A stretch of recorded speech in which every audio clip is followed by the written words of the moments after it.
Hi, this is Joseph. Going to take a look at 3/20/20, Friday. Talk a little bit about a few things. We talked last time about the importance of the opening 1 minute range, which is this yellow zone, which is automatically drawn. I'll just explain what's on this chart. I have automatically highs and lows drawn. This purple line is the developing point of control based off of the volume profile, which is turned off right now, but or the volume profile part is. If I was to leave it on, it would look like that, but it would distract. Then I'm looking at this orange and neutral, chart Mojo neutral and wound cloud, which is the distance between the gold dots, which are 50% of the developing range, sometimes called midpoint, and the little gray crosses, which are the VWAP. And that is an unwound cloud, where the market tends to unwind there. Push, unwind, push, unwind. When all the longs and shorts from the open unwind, or exit tends to pull back to that, has gravity. The opening 1 minute range has, it's called stasis. It has a lot of gravity too. That's where the market gets delivered. Entire history of the market gets delivered right there in that first minute. A lot of things get settled overnight, no matter what happened. There's a lot of adjusting of shares, and I've talked about taking the breaks of that. And I'm going to also talk about the second thing that I look for on the open is the first little range like this. Often it does occur in the first minute. Sometimes it takes 2 or 3 or 4 or 5 minutes, but I'm looking for like a down move and an up move, or an up move and a down move to go in, and then I box it in. So in this case, I would have, although this was scalpable and this was scalpable, and you can see there were buy orders lined up above there by the height of that candle. In futures, those are scalpable, but let's just, since I covered that so much in the last video, let's just talk about the first range, and that's the first range that goes in. So I would tend to box that in and look for the break, because you've got a nice little down up move. You've got point of control in there, opening 1 minute range, so it's oscillating around the opening 1 minute range. Hasn't really decided what to do. The down move, you could see that you might have thought that it would be truncated or stopped like this, because look where the tick is. This is positive tick. Positive tick minus negative ticks in the market. So that's what this is, a tick indicator. Anything above zero, this is zero line, is more up. There's more upticking stocks than downticking stocks. And when it starts hanging out down here, it's the opposite. That's why you get this pull here. But anyway, so let's say we ignored the first opening 1 minute range, and we just, for whatever various reasons, we thought we'd let the first little range go in and then look for the break on that. So the first range goes in, buy orders and short stops you start going in up here and the opposite down here. So you get sells and long stops, but just below the box. And that's what does this move anyway. So let's just say theoretically you catch that and you ride this down. How do you know when it's going to end or run out of juice, or do you just think it's going to keep going? Well, what I do is I land a trend line on it, and then I start running the point of control. Typically, it won't stop. It's my experience that it won't stop running until the trend line and the point of control gets broken. And what I'm looking for at first is the point of control to move to price. So if you go up to indicators, volume profile, fixed range, you can throw in a point of control on the whole move. And you'll notice that point of control is up here, so that doesn't really tell you much about what's going to happen down here, but it does kind of line up with what's coming and where the neutral and unwound cloud is. So it is going to have a little gravity there. But what I would do if I saw that, I saw this, let's say I see this coming up as the Connors RSI, I see that pop, I see this bottom out and start to come up. So I would be looking for a bottom, but the main way I would identify that is I would move this point of control and start it from this consolidation. Do you see this little consolidation here? I would have boxed this in also. I might have exited, re-entered to catch that in NQ, which is a much bigger mover than this. Might be 50, 60 points in NQ. So it's a great move, really. So I'd back that up to this break, and if you did that, you'd see the developing point of control follow price down and break up right here. See that breaking up, and it breaks the it breaks the trend line. So then I'd look up here and see this is popping up in the buy territory. This is coming up back up above zero. And I have other things I'm looking at. I'm looking at high beta movers that tend to move in front of this. I'm also looking at streaming highs and lows. The highs would have started streaming, and the lows would have stopped streaming. Lows would have stopped streaming lower, and the highs in the market would have started buying. So that whole sequence starts something like this. Point of control moves to price, so that means that's the biggest churn level of this run right here. So then the trend line breaks. So you can see tick is already popping. Tick is back here. So tick's already giving you a heads up. Connors is already giving you a heads up. But the big heads up is when point of control moves to price, and then it starts defending up. That means all the orders that were in here that were sells are starting to churn right there. It becomes the biggest traded level of that run. Not up here, not up there, but down here. So at least in this run right here. That means there's old orders going out, new orders coming on. So which side of this line starts defending? Which side of the line do the new orders start defending? They start defending up.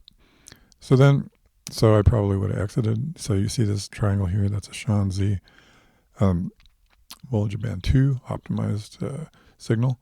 The way I use it in something like this is that's a exit symbol, profit taking on the short, or an aggressive long signal. But at that point, I usually ask in the trading room, like, so do you think we're going to extend or put in an inverted right shoulder? And the tendency is to put in the inverted right shoulder. So there it goes. I'd be looking for that. But let me just show you one more thing. This drawing these fixed range point of controls can show you. And this works on every time frame. I just like to do it on a really quick time frame, especially around the open. But it works on 10-minute, 15-minute, daily, whatever. Same dynamics because they're all fractal. Works on faster time frames than this. So if I'd left this point of control that I'd drawn to there in, and then kept extending it, guess what would happen? Let's say I just keep extending it. Do you notice that? Look, it was up here, right? Which didn't tell you much, except there's some gravity, there's some churn there. But, so this leg one breaks, so it's got a chance to go up, breaks the trend line. So then, when you get this little secondary higher low, you don't know if it's going to go lower or higher. You think it's going to go higher. You think it's going to invert a right shoulder. But so you can keep running that point of control off the volume profile. Let's say you run another secondary trend line, and guess what happens? Point of control, the secondary for the whole leg now has moved down to where that one was. So this is the biggest, see that volume profile right there? That becomes the biggest traded level of that entire run. We're not talking from the open, we're just talking that run. When this one moved, here's the one from the open. It's still moving around up here. But you're just focusing in on that, the dynamics of this run right here. It's probably a 5-wave run down urge. So when this moves down here, you've got both. You've got this leg and the whole leg's point of control is now moved down to there. And that is the biggest, heaviest traded area of the whole leg. So point of control moves to price, in this case, bottom. It either caps or coils, moves below and coils it up, or moves to the top and caps it down usually. So when it does this, you look close in there. You just see a little excursion there, it pops right back up. the new orders are defending upward, and so they start pushing. So these people are exiting, the shorts are exiting, the longs are coming in. You can tell up here, look, this came up, now it's a higher low there, it's taken off. You'll notice that bottom and starts up right there. So tick leads, this is, when you look back at it like this, it actually leads more than it indicates after it prints and you look back at it, because these things kind of get pulled around by the next few the next few candles, next time period. So it's not really as accurate when you look back on it as it is in real time. Same with Connors. Same with a lot of things. When you look back at a chart, you're not really seeing what happened at the moment, because everything gets pulled later. Moving averages, by what happens in the future, it changes things a little bit. But anyway, point of control moves to price, starts up. Point of control moves to bigger point of control moves to price, starts up. And what are we looking for? I've talked about this a lot. At 9:45-ish, the initial, let's call this the initial trend, position holders start thinking about 10:30 and session 1, when big players come in, assess what happened, and put a move on, and they think about how are they going to get neutral? What do they want to do? Do they want to wait? Do they want to sell? Do they want to cover and get back in now or later, or what? How would they best get to basically 10:30-ish, ahead of 10:30 at neutral? So in this case, it takes off at 10:21. But so when I know that, people that know that, they don't wait around. The best time to cover is right there, not over here, not up there, not there, not there. If you know it's going to tend to want to get neutral right there around that time, and people start thinking about it at 9:45, and it usually happens in a window of 9:50 to 10:10. You get in front of it. So some people might wait for this, but you notice again, whenever you have a little consolidation, you have an opportunity, what they call for access. There's an opportunity to access the market based on what's going to happen, and whether it's a break or support hold or whatever. But so anyway, point of control moves to price, trend lines break, you know it's going up, and tends to unwind to the neutral cloud, because that's where things unwind to. And where does it go? Right to there. And these people know it, especially these people down here. They cover, they reverse, and they take it to there. There's often like some scalpers right in front of that line and right in front of this line that pop it down a few times and maybe even reverse it. But so they do reject it on the first move, and then it pops one more move up. But look in there. Can you see the 1, 2, 3, 4, 5 move up? I'd be seeing that, and I'd expect a little exhaustion, and it does exhaust, come back to roughly 50% reversal or retrace off of that right there, that move up. Let's just take this off there now. You can do the same thing coming up. Anytime you have a reversal and a leg, you can drop in a trend line, and you can pull a. I haven't done this one, so I don't have any idea what it's going to show me right here. But you can run the leg there and see what happens. And so actually, what did happen is that it kind of comes up and confirms the daily point of control, which is down here, and keeps rejecting it upwards. But if you were looking for a reversal like here or here, you'd run it just to there. Like let's just see what happens. Get rid of everything. Probably trying to get down too fine for an example, but if you were to run to there, what would happen? From there, let's say. All right. So a lot of times in a big move like that, and then you get this sort of an inverted right shoulder. Also, you see it's like a cup handle. You're either going to get an inverted head and shoulders, or you're going to get a cup handle, but inverted right shoulder. Yeah, not much. I don't really want to talk about that. Not much to say there. But the main thing is you're expecting it to come back toward neutral ahead of 10:30. So let me just take the high, the low, and then run it out there. So what do you look at? What do you see there? It's a pennant, essentially. And there's a neutral apex, meaning the apex is right on the neutral cloud. So, and it's getting close to 10:30. So you're keeping an eye open. Let me put 0 back up on here. So you're keeping an eye open on what's going to be happening out of the neutral apex. So everybody hones in. They actually honed in here. But they hone in more the closer you get to 10:30. Because a lot of news gets dropped right around there, a lot of reports, a lot of government data, et cetera. Kudlow likes to come on around then. To people, they like, anybody that has an agenda likes to influence the direction out of the neutral apex. So they'll wait for those, and then they'll like come on TV and try to say something bullish or bearish. But anyway, nice move out. You see that right there? That somebody. So what's going on in here is returns to neutral. In this case, it was 1, 2, 3, 4, 5. Comes back, jacks, and then it starts oscillating around neutral. So as you get closer to 10:30, they start probing. It's like some players in there want to push. Some people want to sell.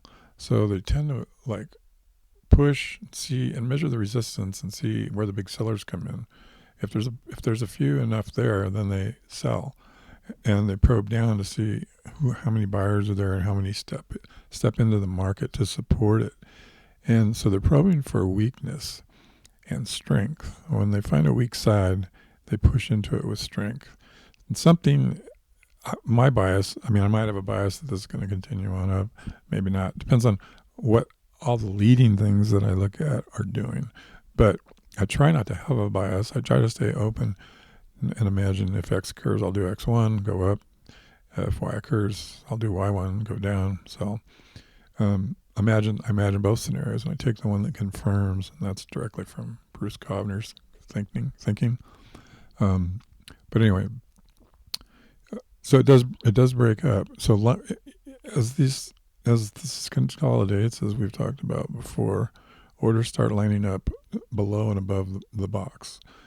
Buy orders above, short stops, or buy orders above, and the opposite on the bottom side. So it breaks up and it takes off, and it's confirmed by this positive tick hanging out above 0. So there's many more upticking stocks in the market than downticking stocks, starting back here all the way along here. So that tends to pull. The longer that stays up there, the more it pulls. The longer this is green, the more it pulls. So it pulls up.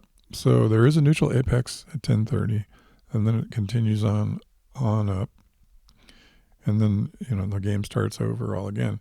You run the trend line and point of control, etc., and you're looking for POC to go to price, and then to reverse. Let's see.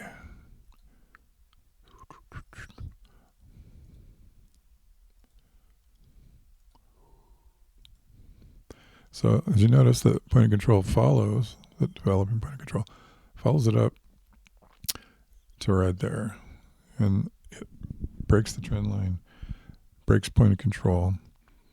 Sean Z fires off, which is a long profit take, sell, exit signal, and or aggressive raw sell signal.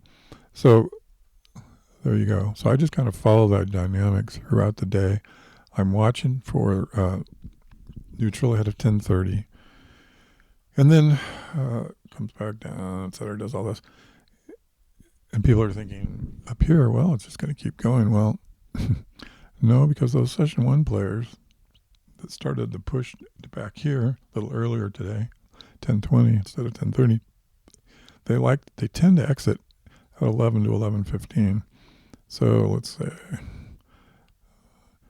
there's 11. Where's 11:15? So you can see they're exiting. They put in you see the head and shoulders up there. So after, there's probably 5 up in there if you look. So you're expecting them to exit. So they exit back to what? Middle of the opening 1 minute range, which is actually the big gravity or stasis. Then they put in, and I would be saying, so in trading view, so you think we're going to extend or put in a right shoulder? And the tendency is to put in the right shoulder. Big order flow agenda by algo trend would be to go up. But since that only happens 15, 20% of the time, maybe 30, depending. And range or tendency happens 70 to 80% of the time.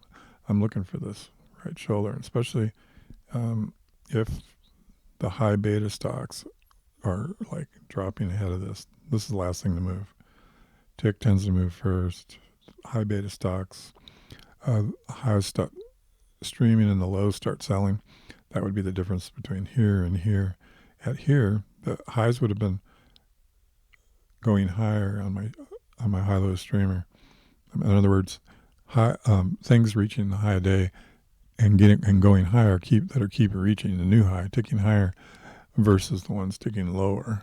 The lows of the day ticking lower versus the highs of the day ticking higher. Combined with this tick, you can tell a lot. But anyway, there would be all kinds of signals that this is going to put in a right shoulder. And if you ran, the trend line just in there, and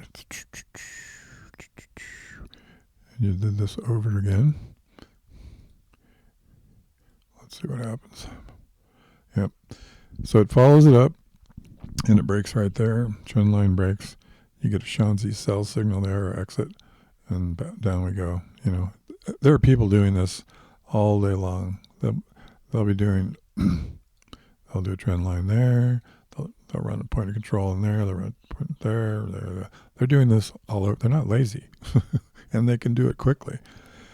So anyway, I'm looking for it to start selling 11:15. There it goes, back to stasis, quickly back to neutral, and then the selling tends to happen. These longs tend to exit. These longs from here tend to exit 11 to 11:15, so that you can see they sell into the buying, and they're gone. They're gone like right there, and everybody else is left holding the bag and wondering what's going on. Are we not going up anymore? And this goes in, and then eventually they catch on. We're going down, and it even takes out the whole move. You see that? Even goes lower. So if you're hip to the signal, if you're hip to this tendency that tends to go neutral ahead of 10:30, around 10:30, put on a move session 1, and then tends to exit in a typical sort of range fashion day, to 11:15, then you're looking for this. You might exit there. You might exit there.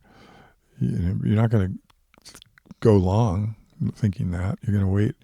You're going to wait and see what happens 11 to 11:15, right? And anyway, nice run down. So you would have reversed, maybe caught this down.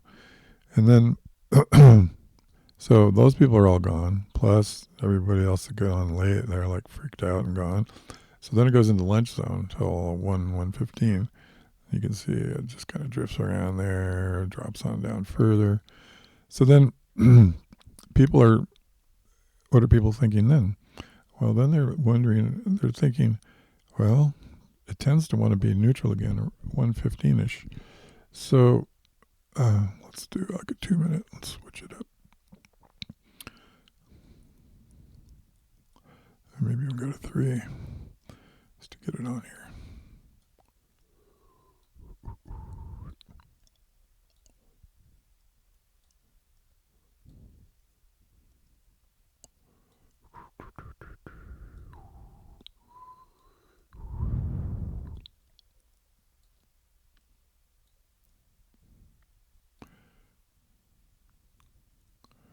Go to 5 just to get it all on here better.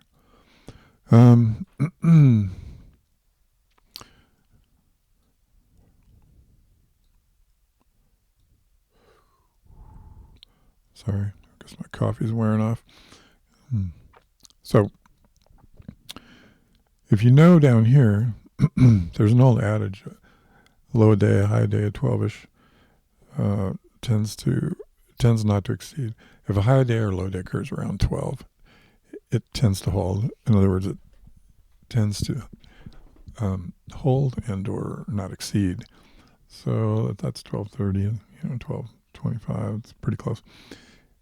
And that old adage is in there because the market tends to go neutral, drift neutral again around ahead of 115. So, and then guess what you have there? If I take the high, the low, and I draw that out, we have another neutral apex, and it trades like a pennant. People will hone in on that apex. It's a pennant with excursions, excurged a little bit above and below here, but anyway, came back.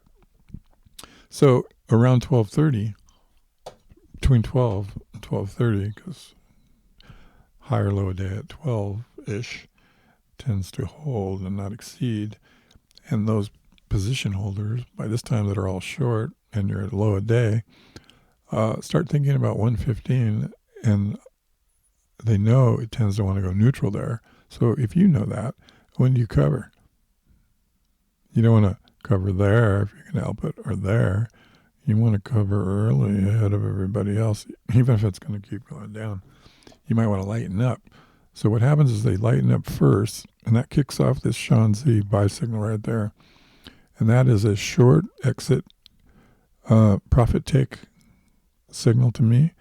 And look up here, you can see tick popping, you can see counters popping. See this moving average turn up. Usually I have a moving average running on this too. And if you're looking at these other things like the high betas and the other things, high betas, tick, streaming high lows, and futures, you'll see them ticking up. So this can either be an aggressive cover and or buy, or just a cover. But let me add one more thing. Usually later in the day, I'm also running this chart, this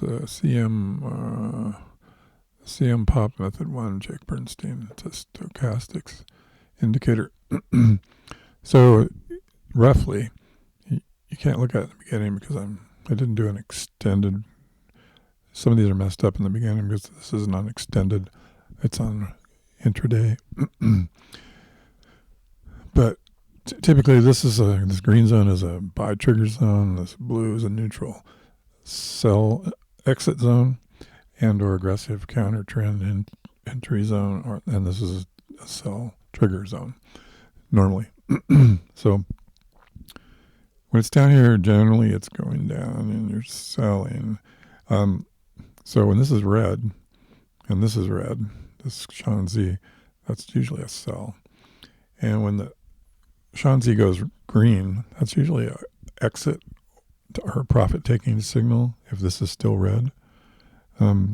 If this comes out of the red into the blue, that could be an aggressive buy because this would be aligning with basically the direction of this. Or if you're more conservative, you wait for this to go green.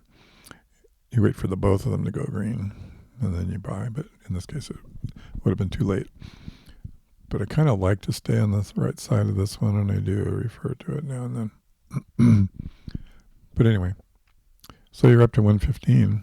Session 2, you're at a neutral apex. So then my bias is not going to, it's not go long, go short. I have no idea. The future, I mean, I know a lot about technical analysis because I'm watching the news and I know a lot about fundamental analysis, but my bias there is to do what price does. And if I can box something in around there and look for a break, I will. In this case, they sell. And so my bias would be to, if Y occurs, do Y1, sell. I'm thinking more about how can I profit for it if it goes down, or how can I profit from it if it goes up. And if I see them coming in and selling, like from there on out, usually all over it. So you finally get a long exit Shanzi signal there. This is hanging below zero. This is really starting to hang over here and starting to hang over there. But anyway, it goes down. You don't have to wonder what it does from 1 115-ish, you just watch it. You know already in here they're selling. They're not buying. The people have come back from lunch. They've looked at the whole morning. They've analyzed it. They've talked to their staffs. They've looked at their IA. They looked at their charts. They have a way bigger money and better tools than I do. And they come up with a plan. Sometimes I think it's even a coordinated plan among a bunch of big brokers, but you have no way of knowing that. So anyway, they sell, and they keep on selling. So I'm looking for price to be neutral at 1030-ish and 115-ish. I'm looking for a half a day's range positioning trade to neutral in front of them. Like in this case here, you can see this was at the low of day, little afternoon, which tends to be the low of day and not exceed. This is like a what, 5, 10, whatever, 5, 10, 15, 45 minute, half a day's move range, because that is the midpoint of a rather large day's range. Positioning trade to neutral ahead of 115 session 2. That's what that is. And that's often a great move.